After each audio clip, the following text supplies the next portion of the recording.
유럽에서 믿을 수 없는 일이 벌어졌습니다. 한국 아파트 기술 하나가 전 유럽을 뒤흔들고 있는 건데요. 폴란드가 한국 기술에 목숨을 걸게 된 충격적인 이유, 심지어 독일, 프랑스까지 긴장하고 있다는 소식입니다. 어떻게 이런 일이 가능했을까요? 오늘은 폴란드 한 엔지니어가 직접 겪은 감동 사연을 전해드리겠습니다. 여러분 끝까지 함께 해주세요. 저는 마르친 노바크입니다. 폴란드 바르샤바 근교 신도시 개발 프로젝트의 현장 감독관으로 일하고 있었죠. 그때만 해도 저희 폴란드는 유럽 선진국들의 기술과 경험을 절대적으로 신뢰했습니다. 2018년 가을 저는 신도시 1단지 아파트 건설 현장을 둘러보고 있었어요. 독일의 유명한 건설회사와 프랑스 기술진이 합작으로 진행하는 대규모 주거단지였습니다. 3만 가구 규모의 이 프로젝트는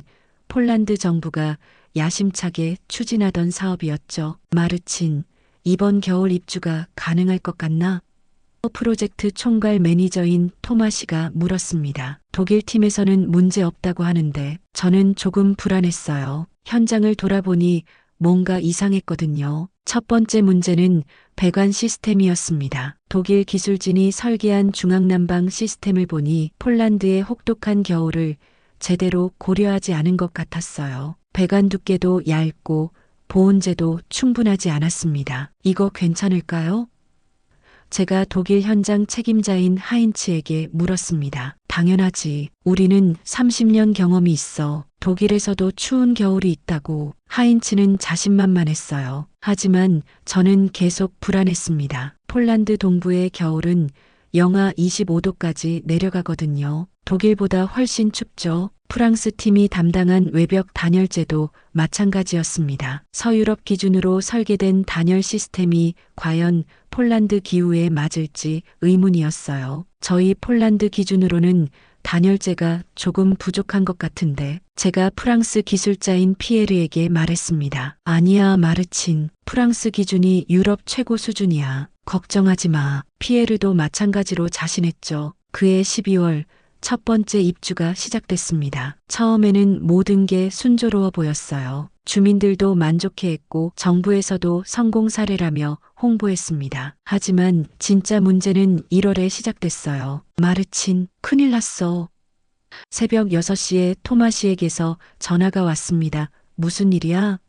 A동 지하 배관이 터졌어. 난방이 완전히 중단됐고 물이 지하 주차장까지 범람했어. 저는 급히 현장으로 달려갔습니다. 영하 20도의 혹독한 추위 속에서 주민들이 떨고 있었어요. 어떻게 된 거예요? 입주민 대표인 카타지나 씨가 다가왔습니다. 지금 파악 중입니다. 최대한 빨리 복구하겠습니다. 하지만 문제는 A동만이 아니었어요. B동, C동에서도 연쇄적으로 배관 파열이 일어났습니다. 독일 기술진이 설계한 배관이 폴란드의 혹독한 추위를 견디지 못한 거였죠. 더 심각한 문제는 프랑스 팀이 시공한 외벽이었습니다. 단열재 사이로 찬바람이 스며들어 실내 온도가 10도 이하로 떨어졌어요. 이런 식으로는 안 되겠어. 저는 독일과 프랑스 팀을 불러 모았습니다. 임시 방편으로 전기 히터를 설치하는 건 어때? 하인츠가 제안했습니다. 전기요금 폭탄 맞으라고? 저는 화가 났어요. 근본적인 해결책이 필요하다고. 시간이 좀 걸릴 것 같은데. 피에르도 당황하고 있었죠. 그날 밤 저는 잠을 이룰 수 없었습니다. 3천 가구의 주민들이 추위에 떨고 있는데 책임감이 무겁게 다가왔어요. 다음 날 아침 현장에 나가보니 더 큰 충격이 기다리고 있었습니다. D동과 E동에서도 같은 문제가 발생한 거예요. 이제는 전체 1만 가구 중 절반 이상이 난방 문제로 고통받고 있었습니다. 마르친, 언론에서 취재 요청이 들어왔어. 토마시가 걱정스럽게 말했습니다. 이런 식으로 가다가는 정말 큰일 나겠어. 저는 그때 처음으로 깨달았습니다. 서유럽의 기술이 무조건 좋은 건 아니라는 걸, 각 나라의 기후와 환경에 맞는 기술이 필요하다는 걸 말이죠. 하지만 그때만 해도 저는 몰랐습니다. 몇 년 전 한국에서 보고 배운 그 기술이 우리의 유일한 희망이 될 줄은. 1월 둘째 주 상황은 더욱 악화됐습니다. 영하 25도까지 떨어진 기온에 신도시 전체가 아비규환이 되었어요. 엄마, 너무 추워요. 5살 딸 조피아를 둔 안나 코발스카 씨가 저에게 울먹이며 말했습니다. 아이가 계속 기침을 해요. 이렇게 추운 집에서 어떻게 살라는 거예요? 저는 할 말이 없었습니다. 책임감에 짓눌려 있었죠. 그날 오후 더 큰 문제가 터졌습니다. F동에서 배관이 완전히 동파되면서 물 공급마저 중단된 거예요. 마르친, 이건 정말 심각해. 토마시가 현장 보고서를 들고 왔습니다. F동 주민 300가구가 물도 못 쓰고 있어. 독일 팀에서는 뭐라고 해? 기술적 검토가 더 필요하다고. 최소 한 달은 걸릴 것 같다는데. 저는 분노가 치밀었습니다. 한 달이라니 그동안 주민들은 어떻게 하라는 거죠? 저녁 무렵 더욱 충격적인 소식이 들려왔습니다. 마르친, 지동에 사는 70세 바칠라프 할아버지가 병원에 실려갔어. 현장 직원인 야누시가 급히 달려왔습니다. 뭐라고? 추위 때문에 폐렴이 악화됐다는데 상태가 위험하다고 해. 저는 즉시 병원으로 달려갔습니다. 중환자실에 누워있는 바칠라프 할아버지를 보니 마음이 찢어지는 것 같았어요. 할아버지, 괜찮으세요? 마르친, 고마워. 하지만 이런 추위 속에서는 할아버지의 목소리가 가늘었습니다. 그날 밤 저는 집에 돌아와서도 잠을 이룰 수 없었습니다. 아내 마그다가 걱정스럽게 물었어요. 여보, 괜찮아? 얼굴이 너무 안 좋아 보여. 마그다, 이 일을 어떻게 해결해야 할지 모르겠어. 독일이나 프랑스 전문가들은 뭐라고 해? 시간이 더 필요하다고만 하고 임시 방편만 제시하고 있어. 다음 날 상황은 더욱 심각해졌습니다. 이제는 H동과 I동에서도 같은 문제가 발생했어요. 전체 신도시 주민 1만 가구 중 8천 가구가 난방과 급수 문제로 고통받고 있었습니다. 마르친, 시장님이 긴급회의를 소집했어. 토마시가 알려줬습니다. 시청 회의실에는 시장을 비롯해 시의원들, 독일과 프랑스 기술진이 모여 있었어요. 현재 상황이 어떻습니까?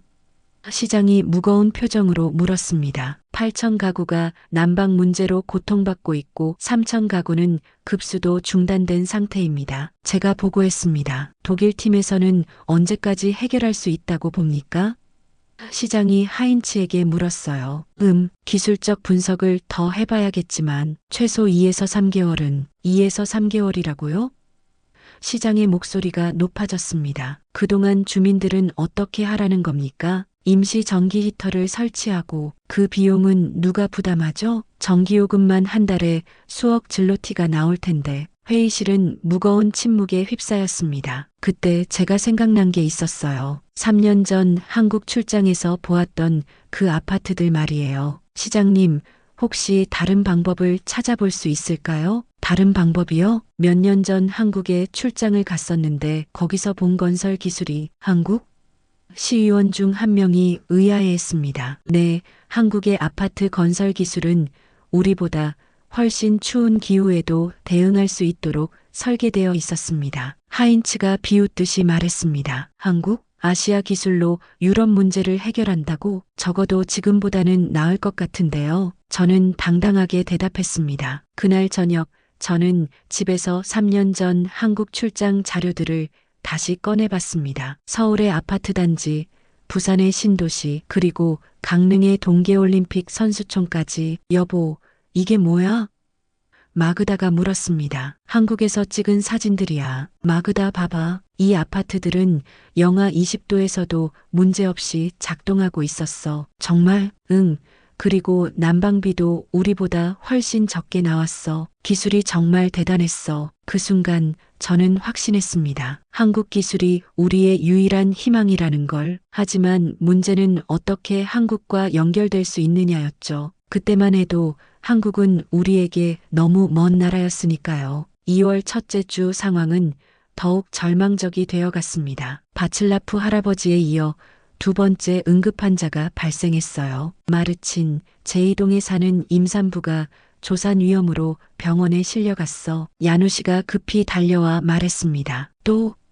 저는 머리를 감쌌습니다. 그날 저녁 저는 더 이상 기다릴 수 없다고 판단했어요. 3년 전 한국 출장에서 받았던 명함들을 모두 꺼내봤습니다. 여보, 진짜 한국에 연락해 볼 거야?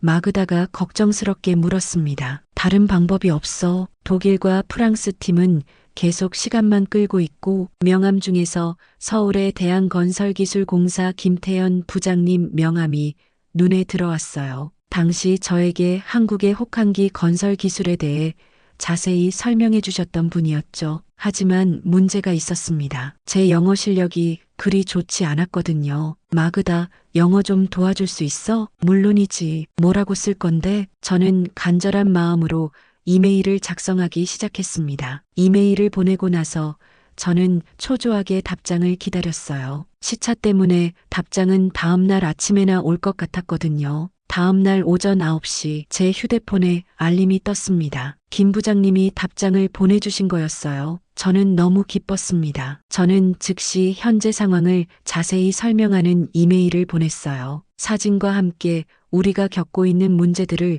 구체적으로 알려드렸습니다. 몇 시간 후 김 부장님에게서 전화가 왔습니다. 노바크 씨 사진 봤습니다. 정말 심각하네요. 네, 정말 어떻게 해야 할지. 저희 한국 기술로는 충분히 해결 가능한 문제입니다. 하지만 공식적인 절차가 필요할 텐데요. 공식적인 절차요? 네, 우선 기술 검토단이 현지에 가서 정확한 진단을 해봐야 합니다. 저는 희망을 느꼈습니다. 하지만 동시에 걱정도 됐어요. 비용은 얼마나 들까요? 진단비는 크게 걱정하지 마세요. 우선 문제를 파악하는 게 중요하니까요. 그날 오후 저는 토마 씨와 함께 시장을 찾아갔습니다. 시장님, 한국에서 기술진이 올 수 있다고 합니다. 한국에서요? 네, 3년 전 제가 한국 출장에서 만난 분들인데 이런 문제는 충분히 해결할 수 있다고 하더군요. 시장은 잠시 고민하더니 말했습니다. 독일과 프랑스 팀의 반응은 어떨까요? 아마 반대할 겁니다. 하지만 지금 상황에서는 알겠습니다. 일단 한국 기술진을 불러보죠. 더 이상 기다릴 수는 없으니까요. 그날 저녁 저는 김 부장님께 공식 초청 의사를 전달했습니다. 시장님께서 공식 초청하시겠다고 하네요. 좋습니다. 다음 주에 우리 기술진 3명이 바르샤바로 갈 수 있습니다. 정말요? 너무 감사합니다. 하지만 문제는 바로 다음 날 터졌어요. 마르친, 독일과 프랑스 팀에서 항의가 들어왔어. 토마 씨가 급히 달려왔습니다. 항의요? 한국 기술진을 부르는 것에 대해서 계약 위반이라고 하네. 저는 한숨을 쉬었습니다. 예상했던 일이었어요. 그날 오후 긴급회의가 소집됐습니다. 노바크 씨, 우리와의 계약을 무시하고 다른 나라 기술진을 부른다는 게 말이 됩니까?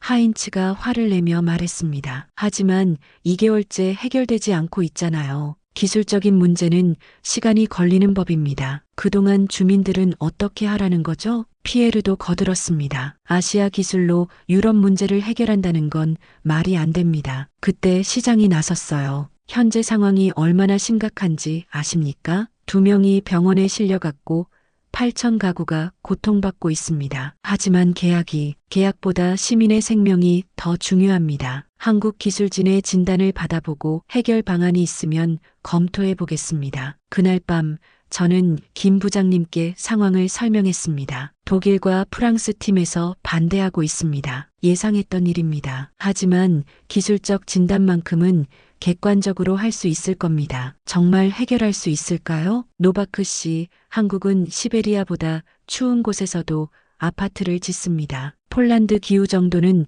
충분히 대응 가능해요. 저는 처음으로 확실한 희망을 느꼈습니다. 2월 둘째 주 화요일 김태현 부장님을 포함한 한국 기술진 3명이 바르샤바 공항에 도착했습니다. 저는 직접 공항으로 마중을 나갔어요. 노바크 씨, 오랜만입니다. 김 부장님이 반갑게 인사하셨습니다. 정말 감사합니다. 이렇게 멀리까지. 김영수 차장입니다. 배관 시스템 전문가죠. 김 부장님이 소개해 주셨어요. 박민호 과장입니다. 단열 시스템이 전공입니다. 공항에서 호텔로 가는 길에 김 부장님이 물어보셨어요. 현재 온도가 어느 정도인가요? 지금 영하 22도 정도입니다. 올해 겨울이 특히 춥네요. 한국 기준으로는 보통 수준이네요. 평창이나 강릉은 이보다 더 춥거든요. 저는 놀랐습니다. 우리에게는 재앙 같은 추위가 한국에서는 보통이라니요. 다음 날 아침 한국 기술진과 함께 현장으로 향했습니다. 독일과 프랑스 팀도 함께 갔죠. 여기가 가장 심각한 A동입니다.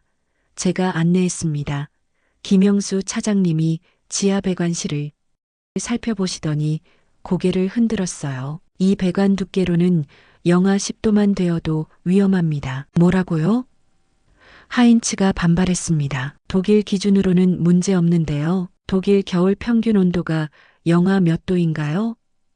김 차장님이 차분하게 물었습니다. 영하 5도 정도. 여기는 영하 25도입니다. 기준이 다르죠. 박민호 과장님도 외벽을 살펴보시더니 같은 반응이었어요. 단열재 두께가 절반밖에 안 되네요. 이걸로는 폴란드 겨울을 버틸 수 없습니다. 프랑스에서는 충분한 기준인데요. 피에르가 항변했습니다. 프랑스 남부와 폴란드 동부의 기후가 같나요? 박 과장님이 반문했습니다. 한국 기술진들은 하루 종일 현장을 꼼꼼히 살펴봤어요. 그리고 저녁에 진단 결과를 발표했습니다. 결론부터 말씀드리면 현재 설계로는 폴란드 기후에 부적합합니다. 김 부장님이 말씀하셨어요. 그럼 어떻게 해야 하나요? 시장이 물었습니다. 배관 시스템을 전면 교체하고 단열재도 교체해야 합니다. 비용은 얼마나 들까요? 기존 방식으로 하면 건설비의 60% 정도. 하지만 한국 기술을 사용하면 30% 정도로 줄일 수 있습니다. 회의실이 술렁거렸어요. 한국 기술이요?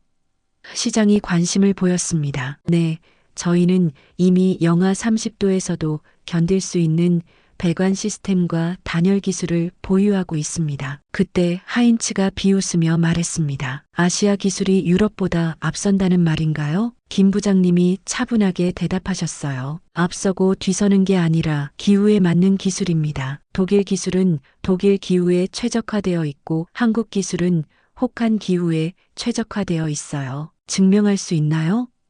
피에르가 도전적으로 물었습니다. 물론입니다. 김 부장님이 자신 있게 말씀하셨어요. 한국에서는 영하 35도에서도 난방비 걱정 없이 생활합니다. 그날 저녁 저는 김 부장님과 개인적으로 만났습니다. 부장님, 정말 해결할 수 있을까요? 노바크 씨, 솔직히 말하면 이 정도 문제는 한국에서는 기본 중의 기본입니다. 그럼 왜 독일과 프랑스에서는 못하는 거죠? 경험의 차이예요. 한국은 대륙성 기후라 겨울이 매우 춥거든요. 그래서 혹한기 기술이 발달했어요. 그럼 지금 당장 시작할 수 있나요? 기술적으로는 가능합니다. 하지만요, 정치적인 문제가 있을 것 같은데요. 독일과 프랑스 팀이 쉽게 물러나지 않을 것 같습니다. 저는 고개를 끄덕였습니다. 예상했던 일이었어요. 다음 날 한국 기술진은 시범적으로 K동 한계층에 대해 응급 보수를 해주셨어요. 이틀 안에 효과를 볼 수 있을 겁니다. 김영수 차장님이 말씀하셨어요. 그리고 정확히 이틀 후 놀라운 일이 일어났습니다. 마르친, K동 201호에서 연락이 왔어.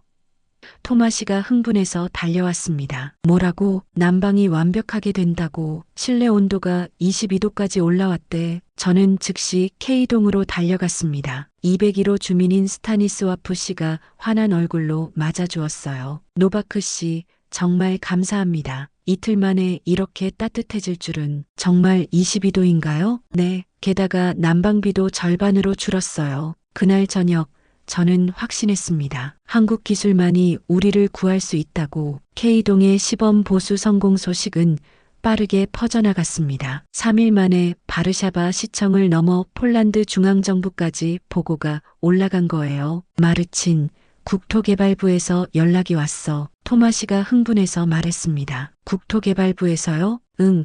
한국 기술에 대한 정식 검토를 하겠다고 해. 저는 가슴이 뛰었습니다. 드디어 정부 차원에서 관심을 보이기 시작한 거였어요. 다음 날 국토개발부 야체크 코발스키 차관이 직접 현장을 방문했습니다. 이게 한국 기술로 보수한 곳입니까? 차관이 K동을 둘러보며 물었습니다. 네, 맞습니다. 여기 한번 들어가 보세요. K동 201호에 들어간 차관은 놀라워했어요. 정말 따뜻하네요. 바깥 온도가 영하 20도인데, 네, 실내 온도는 22도입니다. 그리고 난방비는 기존의 절반밖에 안 나와요. 김 부장님, 이 기술을 전체 신도시에 적용하면 얼마나 걸릴까요? 차관이 김태현 부장님께 물었습니다. 규모에 따라 다르지만 6개월 정도면 충분할 것 같습니다. 6개월? 차관이 놀랐어요. 독일 팀에서는 2년이 걸린다고 했는데 저희 기술은 기존 구조물을 최대한 활용하는 방식이라 시간이 단축됩니다. 그날 오후 차관은 긴급 회의를 소집했습니다. 바르샤바 시장, 독일과 프랑스 기술진, 그리고 한국 기술진이 모두 참석했어요. 현재 상황을 더 이상 방치할 수는 없습니다. 차관이 회의를 시작했습니다. 정부 차원에서 전문 자문단을 구성하여 최적의 해결 방안을 찾겠습니다. 하인츠가 즉시 반발했어요. 차관님, 저희와의 기존 계약은 어떻게 하실 겁니까? 계약도 중요하지만 시민의 생명과 안전이 우선입니다. 하지만 법적으로 그때 김 부장님이 나섰습니다. 기존 계약을 존중하면서도 협력할 방법이 있습니다. 어떤 방법인가요?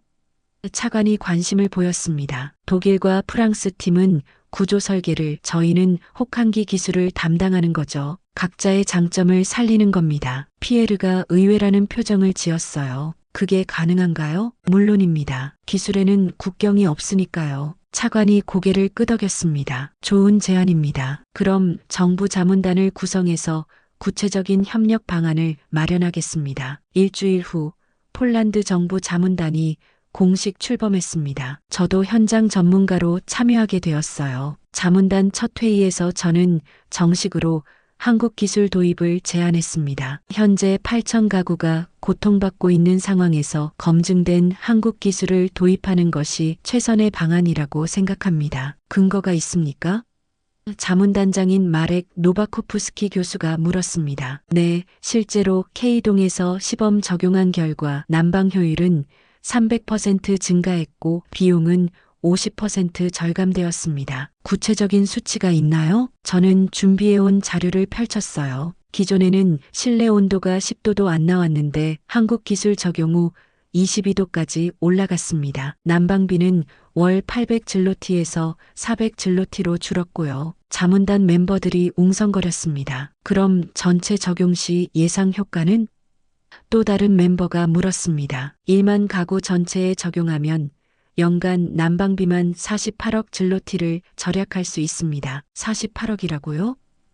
노바코프스키 교수가 놀랐어요. 네, 그리고 무엇보다 주민들이 안전하고 따뜻하게 겨울을 보낼 수 있습니다. 김 부장님도 보충 설명을 해주셨어요. 한국에서는 이미 수백만 가구가 이 기술을 사용하고 있습니다. 검증된 기술이죠. 시공 기간은 얼마나 걸릴까요?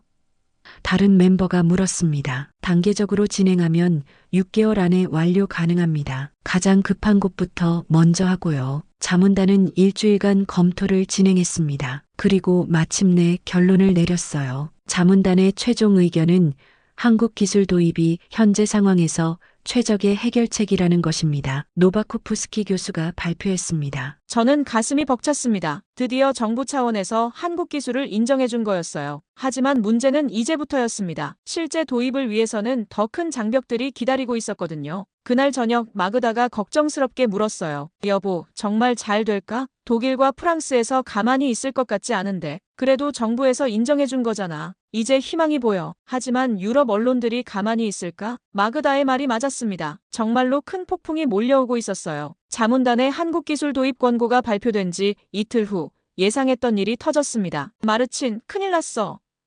토마시가 아침 일찍 전화를 걸어왔어요. 무슨 일이야? 독일 프랑크푸르터 알게마인의 신문에 기사가 났어. EU 기술을 무시하는 폴란드라는 제목으로. 저는 급히 인터넷을 검색해봤습니다. 정말로 독일 주요 언론들이 일제히 우리를 비판하고 있었어요. 폴란드가 검증되지 않은 아시아 기술에 의존하려 한다는 식의 기사들이 쏟아져 나왔습니다. 그날 오후 더 충격적인 소식이 들려왔어요. 마르친, 독일 국토개발부에서 공식 항의가 들어왔어. 차관실에서 연락이 왔습니다. 항의요? EU 내 기술 협력 원칙을 위반했다는 내용이야. 저는 한숨을 쉬었습니다. 정치적 압력이 시작된 거였어요. 다음 날 프랑스 언론들도 가세했습니다. 르피가로 신문은 폴란드의 배신이라는 자극적인 제목으로 기사를 냈어요. 30년간 EU가 폴란드에 투자한 건설 기술을 무시하고 아시아로 눈을 돌린다는 내용이었습니다. 하지만 놀라운 일이 일어났어요. 폴란드 국민들의 반응은 달랐거든요. 마르친, 폴란드 언론을 봤어?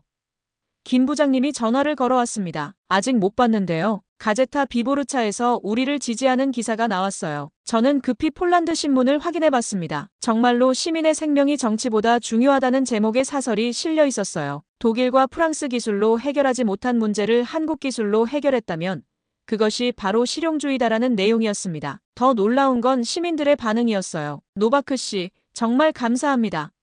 K동 주민들이 저를 만나러 왔습니다. 한국 기술 덕분에 우리 가족이 살았어요. 독일이나 프랑스가 뭐라고 하든 우리는 한국을 지지합니다. 그날 저녁 폴란드 국영방송에서 특집 프로그램을 방영했어요. 한국 기술 vs 유럽 기술이라는 제목이었습니다. 방송에서는 실제 K동 주민들의 인터뷰가 나왔어요. 한국 기술 적용 전에는 아이가 계속 아팠어요. 지금은 건강해졌고요. 난방비가 절반으로 줄어서 가게에 큰 도움이 됩니다. 반면 독일과 프랑스 기술진은 방어적인 입장만 반복했어요. 시간이 더 필요했을 뿐입니다. 유럽 기준에 맞는 근본적 해결이 중요합니다. 방송 여론조사 결과는 놀라웠어요. 폴란드 국민의 73%가 한국 기술 도입을 지지한다고 나왔거든요. 그 주 금요일 독일 총리가 직접 폴란드 총리에게 전화를 걸었다는 소식이 들려왔어요. 압력이 거세지고 있어. 차관이 걱정스럽게 말했습니다. 하지만 국민 여론은 우리 편이잖아요. 제가 말했습니다. 그래도 EU 내에서 고립될 위험이 있어. 그때 김 부장님이 중요한 제안을 하셨어요. 차관님, 유럽 기술진들을 한국으로 초청하는 건 어떨까요? 한국으로요? 네, 직접 한국의 혹한기 기술을 보여드리는 거죠. 눈으로 확인하면 편견이 사라질 겁니다. 차관이 관심을 보였습니다. 흥미로운 제안이네요. 평창 동계올림픽 선수촌이나 강원도 아파트 단지들을 보여드리면 기술력을 인정할 수밖에 없을 겁니다. 하지만 독일과 프랑스 팀은 거부했어요. 아시아까지 가서 확인할 필요는 없습니다. 하인츠가 단호하게 말했습니다. 그날 저녁 저는 김 부장님과 함께 작전을 세웠어요. 부장님, 다른 방법이 있을까요? 글쎄요.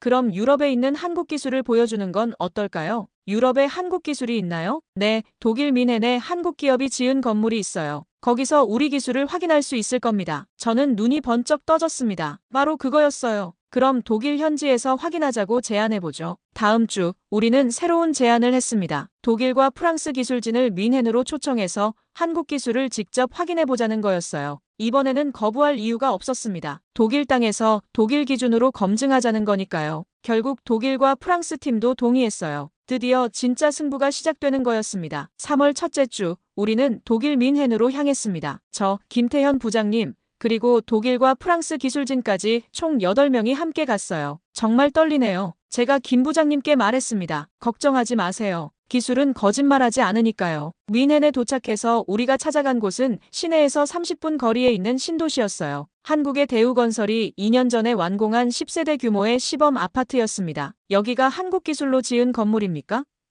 하인츠가 의외라는 표정으로 물었습니다. 네, 독일 건축법에 맞춰 한국 기술을 적용했습니다. 현지 관리인인 요하네스 씨가 설명해 주었어요. 겉으로 보기엔 별다를 게 없는데 피에르가 중얼거렸습니다. 진짜는 안에서 확인하실 수 있습니다. 김 부장님이 자신있게 말씀하셨어요. 첫 번째로 방문한 집은 독일인 가족인 밀러 씨 댁이었습니다. 안녕하세요. 밀러입니다. 60대 할아버지가 반갑게 맞아주셨어요. 이 집에 살아보니 어떠세요? 제가 물었습니다. 정말 놀라워요. 지난 겨울이 특히 추웠는데도 난방비가 예전 집의 절반밖에 안 나왔어요. 하인츠가 의심스럽다는 표정을 지었어요. 정말입니까? 구체적으로 얼마나 절약됐나요? 예전 집에서는 겨울철 월 300유로 나왔는데 여기서는 150유로예요. 난방 온도는 어떻고요? 훨씬 따뜻해요. 23도로 맞춰놔도 금방 데워지거든요. 밀러 할머니도 거들었어요. 무엇보다 습도가 좋아요. 예전 집에서는 겨울에 너무 건조했는데 여기는 항상 쾌적해요. 피에르가 배관실을 확인해보고 싶다고 했어요. 배관 시스템을 좀 봐도 될까요? 물론이죠. 지하실로 내려가서 배관을 살펴본 피에르의 표정이 바뀌었어요. 이 배관 두께, 우리가 쓰는 것보다 30% 더 두껍네요. 하지만 단열재는 더 얇은 것 같은데요. 하인츠가 말했습니다. 단열재 소재가 다릅니다. 김 부장님이 설명해 주셨어요. 한국에서 개발한 고효율 단열재예요. 두 번째로 방문한 집은 터키 이민자 가족인 메메 씨 댁이었어요. 이 집은 정말 따뜻해요.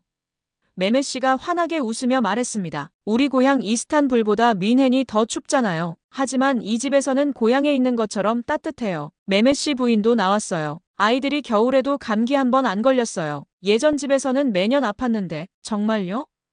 제가 놀라며 물었습니다. 네, 온도가 일정하게 유지되니까 건강에도 좋은 것 같아요. 하인츠와 피에르가 서로 눈빛을 주고받았어요. 뭔가 인정하기 싫지만 인정할 수밖에 없다는 표정이었어요. 세 번째 집은 한국인 유학생 가족이 살고 있었습니다. 안녕하세요. 김민수입니다. 30대 남성이 반갑게 인사했어요. 한국 기술로 지은 집에서 한국인이 살고 계시는군요. 제가 말했습니다. 네, 정말 고향 같아요. 서울 아파트와 똑같은 느낌이에요. 김민수 씨 부인도 나와서 말했어요. 독일에 온 지 3년 됐는데 이렇게 따뜻한 겨울은 처음이에요. 기존 독일 집들과 뭐가 다른가요? 피에르가 물었습니다. 온도 조절이 정말 정확해요. 설정한 온도 그대로 유지되거든요. 그리고 보일러 소음이 거의 없어요. 김민수 씨가 덧붙였어요. 하인츠가 마지못해 인정했어요. 확실히 기술적으로 뛰어난 부분이 있네요. 마지막으로 방문한 집은 독일 노부부인 슈미트 씨 댁이었어요. 어서 오세요. 70대 할머니가 문을 열어주셨어요. 이 집에 사시는 게 어떠세요? 제가 물었습니다. 70년 동안 독일에서 살았지만 이렇게 효율적인 난방은 처음이에요. 슈미트 할아버지가 거실에서 나오셨어요. 젊은이들, 이 집은 정말 특별해요. 겨울에도 반팔로 지낼 수 있거든요. 과장이 아니에요. 할머니가 웃으며 말씀하셨어요. 실제로 집안에서는 겨울옷을 벗고 지내요. 난방비는 어떠세요? 피에르가 물었습니다. 예전 집의 40%밖에 안 나와요. 연금생활자에게는 정말 큰 도움이죠. 그날 저녁, 우리는 호텔에서 종합평가 회의를 가졌어요. 솔직히 말해서 하인츠가 입을 열었습니다. 기대보다 훨씬 뛰어나네요. 인정할 건 인정해야죠. 피에르도 고개를 끄덕였어요. 그럼 폴란드에 적용하는 것에 동의하시겠어요? 제가 물었습니다. 하인츠가 잠시 고민하더니 말했어요. 조건이 있어요. 어떤 조건인가요? 우리도 함께 참여하는 겁니다. 한국 기술을 배우고 싶어요. 저는 깜짝 놀랐습니다. 적이었던 그들이 협력을 제안한 거였어요. 김 부장님이 웃으며 말씀하셨어요. 좋은 제안입니다. 기술에는 국경이 없으니까요. 그날 밤 저는 마그다에게 전화를 걸었어요. 마그다 성공했어. 정말? 독일 팀도 인정했다고? 응. 이제 진짜로 우리 신도시를 구할 수 있게 됐어. 뮌헨에서 돌아온 지 일주일 후 폴란드 정부는 역사적인 결정을 내렸습니다. 한국 기술 전면 도입을 결정합니다. 야체크 코발스키 차관이 공식 발표했어요. 그날 저는 현장에서 눈물을 흘렸습니다. 8개월간의 긴 여정이 드디어 결실을 맺은 거였어요. 마르친, 축하해. 토마시가 저를 끌어안았습니다. 드디어 주민들을 구할 수 있게 됐어. 한국 기술 도입 소식이 알려지자 놀라운 일들이 연쇄적으로 일어났어요. 먼저 독일 언론의 반응이 바뀌었습니다. 프랑크푸르터 알게마이네가 한국 기술의 우수성을 인정한다는 기사를 냈거든요. 독일 전문가들조차 인정한 기술력이라는 제목이었어요. 프랑스 르 피가로도 아시아 기술의 새로운 가능성이라는 특집 기사를 게재했습니다. 하지만 가장 놀라운 건 다른 유럽 국가들의 반응이었어요. 마르친, 체코에서 연락이 왔어. 토마시가 흥분해서 말했습니다. 체코에서요? 프라하 신도시 개발에 한국 기술을 적용하고 싶다고 해. 이틀 후에는 헝가리에서도 연락이 왔어요. 부다페스트 재개발 프로젝트에 관심이 있다는 내용이었습니다. 일주일 만에 슬로바키아, 리투아니아, 라트비아까지 총 5개국에서 문의가 들어왔어요. 이건 정말 대단한 일이네요. 김 부장님도 놀라워하셨어요. 한국 기술이 유럽 전체에 알려지는 계기가 됐어요. 그리고 드디어 우리 신도시에 한국 기술 적용이 시작됐습니다. 한국에서 온 10명의 기술진과 독일 프랑스 팀이 협력해서 작업을 진행했어요. 정말 빨라요. 하인츠가 감탄했습니다. 한국 방식은 효율성이 다르네요. 첫 번째 완공된 건 A동이었어요. 공사 시작 한 달 만이었습니다. 마르친 A동. 201호 스타니스와프 씨에게서 연락이 왔어. 야누 씨가 달려왔어요. 뭐라고? 집이 너무 따뜻해서 반팔로 지낸다고. 저는 즉시 A동으로 달려갔습니다. 스타니스와프 씨, 어떠세요? 노바크 씨, 정말 감사합니다. 스타니스와프 씨가 환하게 웃었어요. 8개월 동안 지옥 같았는데 이제야 집 같은 느낌이에요. 스타니스와프 씨 부인도 나왔어요. 아이들이 이제 감기도 안 걸리고 우리도 건강해졌어요. 난방비는 어떠세요? 절반도 안 나와요. 정말 놀라워요. 두 번째로 완공된 B동에서도 같은 반응이었어요. 70살에 이런 따뜻한 겨울은 처음이에요. 바칠라프 할아버지가 말씀하셨어요. 폐렴으로 병원에 실려갔던 그 할아버지였어요. 할아버지, 건강하세요? 완전히 나았어요. 이 집 덕분에 건강도 되찾았고 할아버지의 눈에 눈물이 맺혔어요. 노바크, 고마워. 내가 우리를 살렸어. 한 달 후. 전체 10개 동이 모두 완공됐습니다. 그날 현장에서 입주민 대표들과 만났을 때의 감동은 지금도 잊을 수 없어요. 노바크 씨 덕분에 우리가 살았어요. 카타지나 씨가 말했습니다. 한국 기술 정말 대단해요. 안나 코발스카 씨도 고마워했어요. 우리 조피아가 이제 감기도 안 걸려요. 그날 저녁 폴란드 국영방송에서 특집 다큐멘터리를 방영했어요. 한국 기술이 구한 폴란드 신도시라는 제목이었습니다. 다큐에서는 주민들의 생생한 인터뷰가 나왔어요. 한국 기술 덕분에 겨울이 행복해졌어요. 난방비 걱정 없이 따뜻하게 살 수 있어서 감사해요. 한국은 우리의 구원자예요. 방송이 나간 후 전 유럽에서 폴란드로 견학단이 몰려왔어요. 노르웨이, 스웨덴, 핀란드까지 북유럽 국가들도 관심을 보였습니다. 추운 나라일수록 한국 기술에 관심이 많네요. 김 부장님이 말씀하셨어요. 6개월 후 저는 바르샤바에서 열린 한국에서 폴란드 건설기술 협력 포럼에 연사로 초청받았어요. 저는 마르친 노바크입니다. 제가 연단에 올라 말을 시작했어요. 1년 전까지만 해도 한국은 저에게 먼 나라였습니다. 하지만 지금은 폴란드의 가장 소중한 동반자입니다. 청중들이 박수를 쳤어요. 기술에는 동양과 서양이 없습니다. 좋은 기술은 국경을 넘어 사람들을 행복하게 만듭니다. 그날 포럼에는 유럽 15개국에서 200명이 넘는 전문가들이 참석했어요. 한국 기술이 유럽 전체의 주목을 받는 순간이었습니다. 지금 우리 신도시는 유럽 최고의 친환경 에너지 효율 단지가 되었어요. 매년 수천 명의 견학자들이 찾아오고 한국 기술을 배우려는 젊은 엔지니어들로 가득합니다. 그리고 저는 지금 폴란드 정부 한국기술협력단장으로 일하고 있습니다. 마그다는 항상 말해요. 여보, 그때 한국에 연락한 게 정말 잘한 일이었어. 저도 그렇게 생각합니다. 한국의 따뜻한 기술이 폴란드의 추운 겨울을 녹여준 것처럼 이제는 전 유럽의 겨울을 따뜻하게 만들어가고 있어요. 기술로 연결된 한국과 폴란드, 그리고 유럽의 우정. 이것이 바로 제가 경험한 기적 같은 이야기입니다. 끝까지 시청해주셔서 대단히 감사합니다.